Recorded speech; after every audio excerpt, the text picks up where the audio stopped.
A young life lost. Little Ella Louise suffered from an incurable genetic disease that destroyed her nervous system. She died when she was 10 months old. Her case has since been used as part of a campaign to change Belgian law to allow terminally ill children to receive a lethal injection.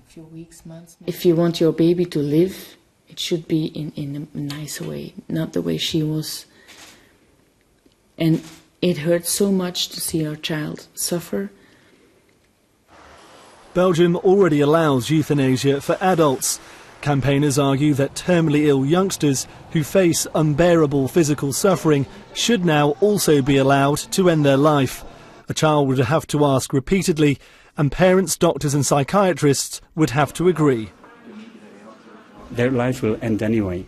And the question they ask us is, well, don't make me go in a terrible, horrifying way.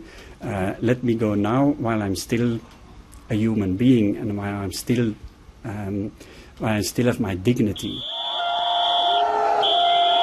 Opponents to the law are angry though. No other country has allowed euthanasia without age limits. They say it's immoral and warn children could be talked into making a decision by their parents.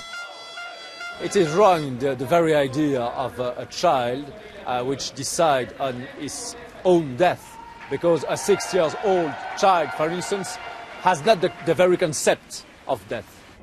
If this Parliament passes this law, it will be the first of its kind in the world.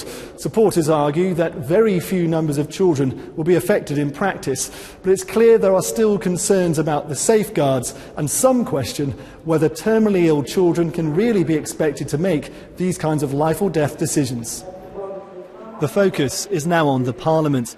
Opinion polls suggest there is wide support for the law across the country, but it remains controversial.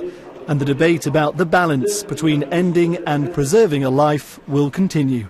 Duncan Crawford, BBC News, Brussels.